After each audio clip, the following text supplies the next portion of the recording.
pay a lot of attention to what Dr. Thomas talked about here today, because that will really help you on the exam. There are 45 questions. It's multiple choice if you study. It's multiple guess if you don't study. I recommend you study, because most of you have really good grades going in this course. And I will tell you this, that the questions are very tricky. And there's a lot of terms in the question, and you heard all the terms today. So these are multisyllabic words. You've got to know the terminology, and the answers use the terminology. So if you don't know the terms, you won't be able to pick the correct answer. So you really have to pay attention to the business of understanding all these terms that we're going over in pathology. And you need to know that for your practice anyway. You need to know everything we've talked about today. You need to be an expert in if you're seeing patients. I don't think I'll get any argument from that. So this is going to make you a much better practitioner, this course. That's the whole intent. And we like to integrate the lab, and a lot of the test questions will have lab information built into the question.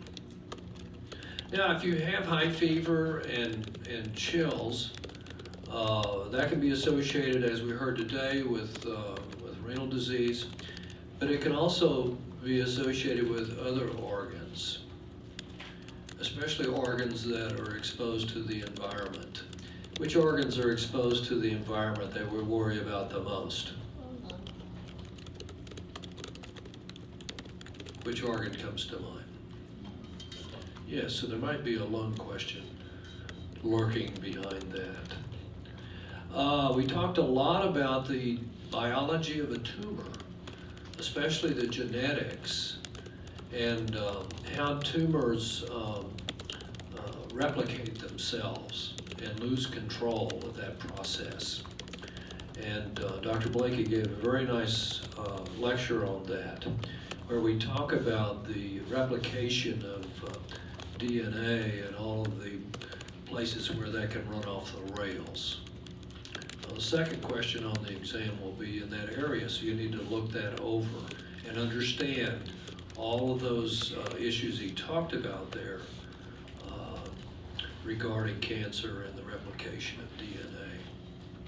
The lecture I gave, we talked about all the defects we can have in the heart. Remember, we start off with a little tube and we twist it into a 4-chambered heart, and then we have to integrate all the plumbing, the great vessels. Well, as we discussed, sometimes things don't go very well, at least 1% of the time. And you need to read up on that and be an expert on what we talked about, on all the defects we can see in a newborn's heart. Fortunately, most of that can be corrected. All right, now, in nature, what does it take to form a rock? You go out and you find a rock. What does it take to form a rock?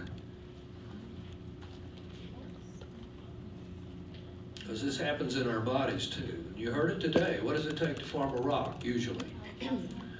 Yeah, really small cation. Calcium's a really small cation because it's lost 2 electrons. And every time you lose an electron, it gets smaller. And then you put it together with what? Well, what do cations like to get together with? What do we call a negative charged ion? An anion. And some anions have multiple charges and they're polyatomic. Give me an example of a few.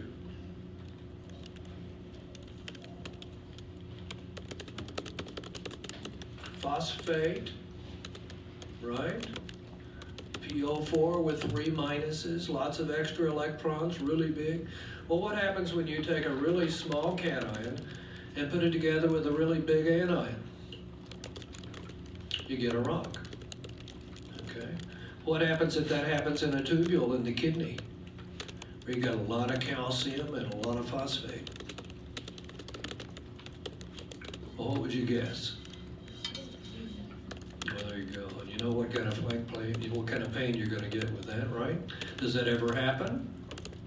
Do people ever have elevated calcium and phosphate in the renal tubule? Well, yeah, they do. Okay. Here's a question. All right. Now, when you have lung disease, what kind of lung diseases do we have? Obstructive lung disease, right? And restrictive lung disease, right? One involves you can't get air in, the other you can't get air out, right? Are you an expert on the two kinds of diseases? You need to know all the terms that describe chronic obstructive lung disease, and you need to understand restrictive disease as well.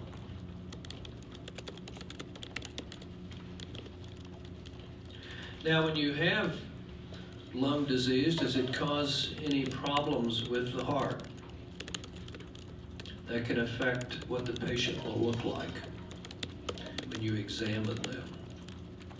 Well, there's a question on that. You need to read up on that. There's a question here on kidney disease, especially acute inflammatory kidney disease. And I have to say, Dr. Thomas did a really good job on that question. You should get that one.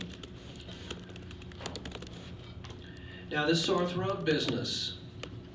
And we heard today, it can really mess up the kidney. What else can it mess up? Yeah, and what part of the heart? All right, so that would be what kind of itis in the heart? Endocarditis. I think I heard it.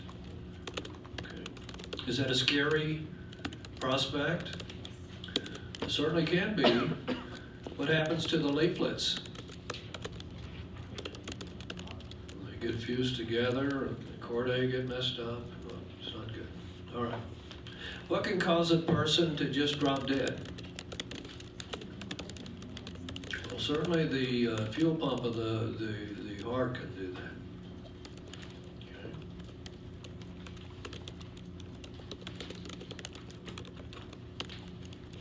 Now, we talked a little bit about allergy and what sort of diseases do we worry about when a person has atopic disease. There's a question on that. What do we worry about? Especially in kids. You need to get that one. Here's another question on kidney diseases. So if you study today's lecture, you should get this one. Okay. Sort of a genetics related question. Here's a soap question. Where does soap come into play? Where do you have to have soap? Now, I'm not talking about taking a shower here. Where do you have to have soap? Somebody said surfactant. Well, surfactant soap, okay? Where do you have to have surfactant? Yeah, well, there's a question on soap or surfactant. Where else do we need soapy-like materials?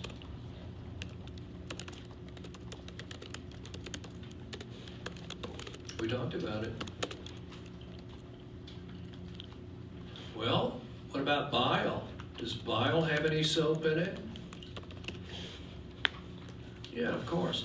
We got bile acids and conjugated bilirubin. That's sort of soapy. It helps us absorb fat-soluble vitamins in the small intestines. We normally think about bilirubin as being bad, but no, down there it's a big help. And the gallbladder actually stores up these things to help us dissolve fat in the diet. And there's a question on soap here. Okay. And we've got another question here on a child and renal disease. You should get that one. We've been hearing all about that. Now, of all the lipids, which one do we worry the most about? LDL. Yeah, and what determines how much cholesterol you've got in your blood?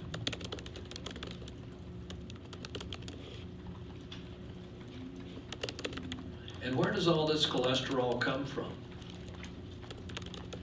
in your blood? We talked about that, didn't we? How does the body get cholesterol out of your blood?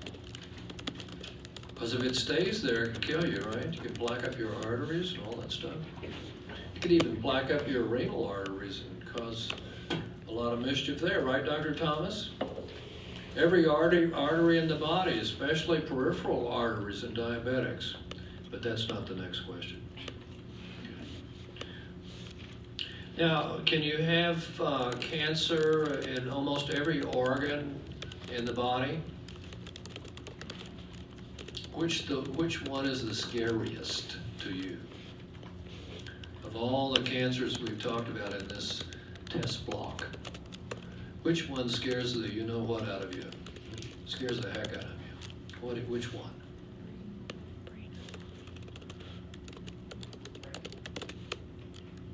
I heard brain. There's a question on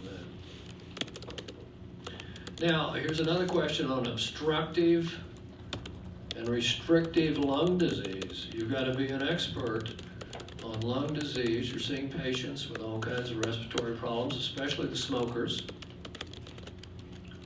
So you need to understand why they're having problems from the cellular level. Why can't they breathe properly with air going in and out? There's a question on that. Here's a question on soft tissue tumor. Okay. And Dr. Blakey talked about this one. What are we always worried about in cancer? I heard it. Why don't somebody say it louder? Metastasis. Yeah, as long as it's encapsulated and localized, you got a chance maybe of surgical removal. So there's a question on that. Here's a heart question. You know, you can have all kinds of blood going through the heart, and you can end up with inflammation of the inner layer of the heart.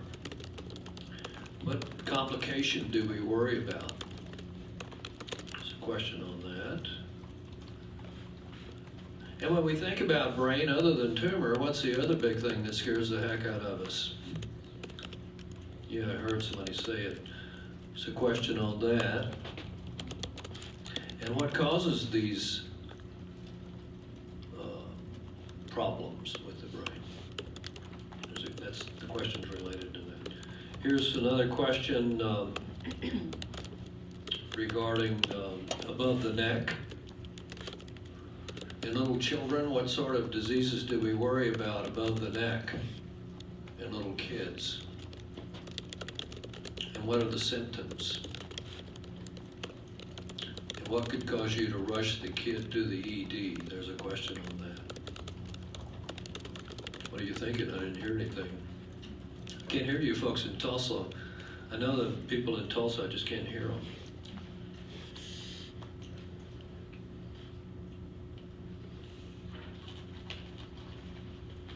Here's another question on malignancy, how we classify cancers in pathology. And Dr. Blakey talked about that quite a bit.